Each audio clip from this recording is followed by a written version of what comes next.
What's up internet, here we go again. Kali ini kita akan membahas alur sebuah film yang berjudul tanpa berlama-lama lagi, langsung aja kita masuk ke dalam alur ceritanya.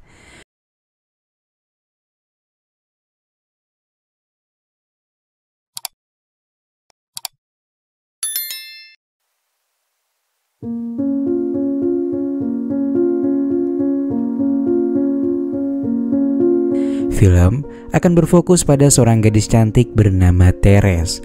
Teres merupakan seorang CEO dari perusahaan entertain serta juga merupakan agensi dan penerbitan majalah.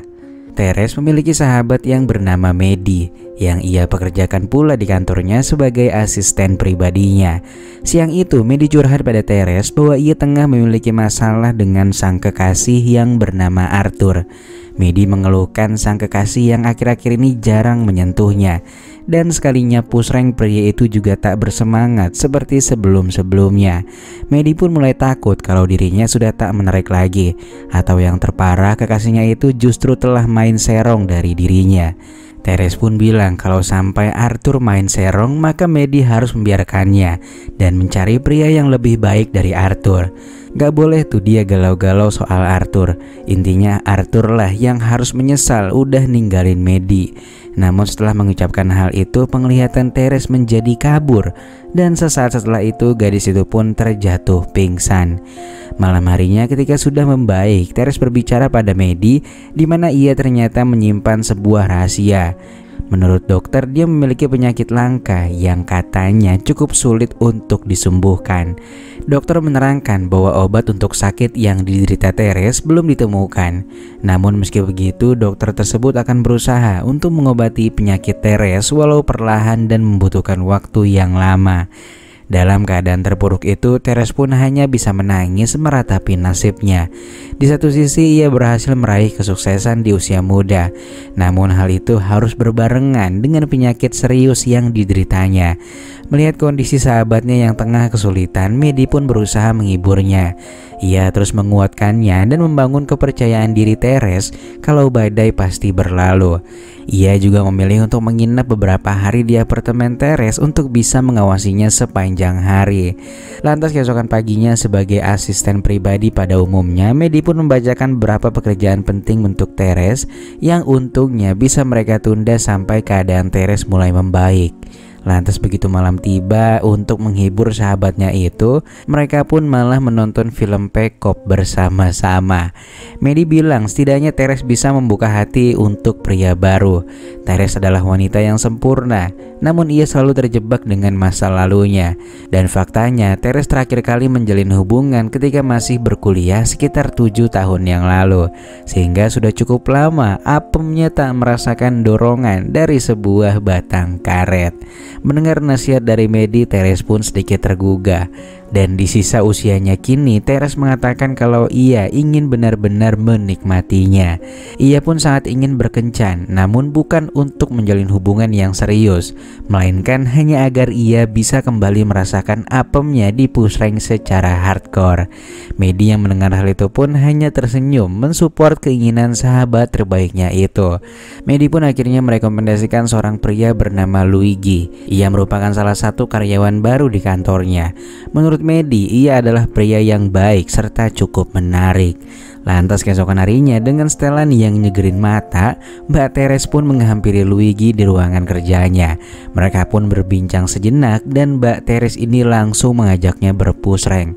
Untungnya tawaran itu disambut baik oleh Luigi dan mereka pun langsung berpush rank sebanyak 2 ronde saking semangatnya. Untuk merayakan keberhasilan mereka, Teres dan Medi pun bersenang-senang di sebuah bar. Mereka berbincang dan membicarakan Luigi. Menurutnya meski sempurna dari sisi ukuran, namun milik Luigi itu masih agak loyo. Teres ingin pria yang maco. Ia pun memberitahukan bahwa dirinya telah menghubungi teman lamanya yang bernama Aris untuk makan malam dengannya. Aris adalah seorang petarung yang bisa dipastikan merupakan pria yang benar-benar maco. Medi pun mendukungnya, namun ia bilang kepada Teres bahwa ia harus ingat dengan tujuannya, yaitu hanya untuk bersenang-senang. Jangan sampai ia berpusreng lebih dari sekali dengan pria yang sama. Takutnya pria itu baper dan semuanya jadi tak sesuai rencana. Malam harinya Medi pun menghampiri Arthur di kosannya. Terlihat Arthur yang bete karena beberapa hari ini Medi jarang membalas pesannya. Ia pun berkata jujur dengan menceritakan segalanya tentang Teres yang terkena penyakit langka, dan dokter memvonis usianya tak lama lagi jika obatnya tak kunjung ditemukan. Akhirnya sebagai tanda permohonan maaf, Medi pun mempersilahkan Arthur untuk kembali mempusrengnya, terserah mau lewat depan, belakang, atau lewat atas. Keesokan harinya, Teres bertemu dengan Aris di sebuah kafe. Melihat Teres yang begitu memukau membuat Aris kesemsem dengan kecantikannya. Ia pun dengan santuinya mengajak Teres ke apartemennya dan membicarakan hal serius padanya. Mendengar kata-kata serius, Teres pun langsung mikir 2 kali. Ia tak ingin mendengar kata keseriusan dalam rangka wisatanya kali ini. Untuk itulah ia pun mengatakan kalau ia tak bisa karena sedang ada pekerjaan setelah ini. Namun ia berjanji suatu hari mereka akan bertemu kembali dan mampir ke apartemennya. Akhirnya beberapa hari berlalu dengan ditemani Medi, mereka pun berniat mampir ke apartemen Aris. Begitu tiba di depan lift, Medi bilang kalau ia akan menunggu di lobi sambil menitip pesan untuk mengabarinya jika Aris bertindak buruk padanya. Lantas begitu tiba di depan kamarnya, Aris pun langsung menyambutnya dengan hangat. Mereka pun berbincang sejenak, lalu tak lama setelah itu mereka pun langsung melaksanakan perpusrengan duniawi secara benar-benar hardcore. Lalu singkatnya 1 jam waktu berlalu. Medi mulai khawatir, ditambah lagi pesannya juga tak kunjung dibalas. Medi yang mulai kesal akhirnya naik ke atas dan menuju ke kamar Aris. Dan ternyata kekhawatiran Medi tak terbukti. Pasalnya Teres kala itu ternyata sedang makan Indomie buatan Aris. Keesokan harinya saat di kantor, Medi mengajak Teres untuk dinner bersama Arthur nih bertiga. Awalnya Teres ingin ikut, namun setelah tersadar kalau kedatangannya hanya akan mengganggu waktu berkencan sahabatnya itu, ia pun menolaknya sambil mengatakan kalau ia baru saja berkenalan dengan seorang pria dan rencananya ia ingin mengajaknya bertemu malam ini. Nah, anehnya ketika Teres mengatakan hal itu, wajah Medi seketika berubah, seakan rencananya tak berjalan mulus. Dan usut punya usut, ternyata sebagai permohonan maaf tambahan, Medi ingin mengajak Teres untuk berpusreng bersama dengan Arthur. Jadi tarung 3 cuy. Lantas malam harinya ketika Medi dan Arthur terlihat sedang asyik menyantap makan malamnya, di sisi lain terlihat kalau Teres kedatangan tamu di apartemennya. Pria itu merupakan teman lamanya yang sejak lama sudah ditaksir oleh Teres.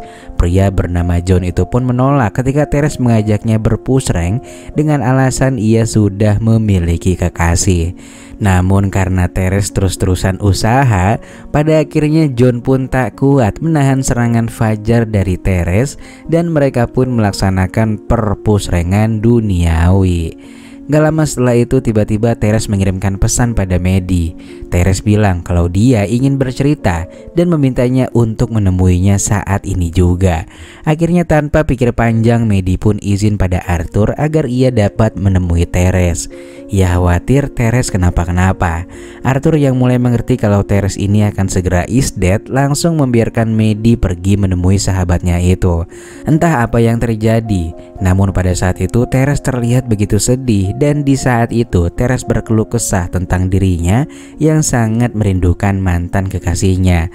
Medi pun berusaha untuk menenangkannya. Namun siapa sangka karena pelukan tersebut membuat mereka terbawa suasana dan pada akhirnya keterusan sampai mereka ngadu mekanik dengan gaya gunting. Saat sampai di rumah, ia pun kaget dengan kejutan yang dipersembahkan oleh Arthur, di mana Arthur melamar dirinya.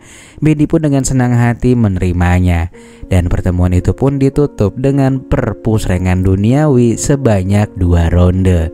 Singkat cerita, keesokan harinya Medi Medi pun memberikan kabar bahagia ini pada Teres. Teres yang melihat hal itu pun merasa bahagia.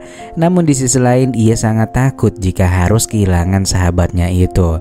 Karena memang setelah menikah nanti Medi rencananya akan ikut Arthur ke kota lain. Beberapa minggu berlalu karena kejadian di apartemen Teres malam itu membuat perasaan Teres menjadi bergejolak. Ia akhirnya menyatakan perasaannya pada Medi.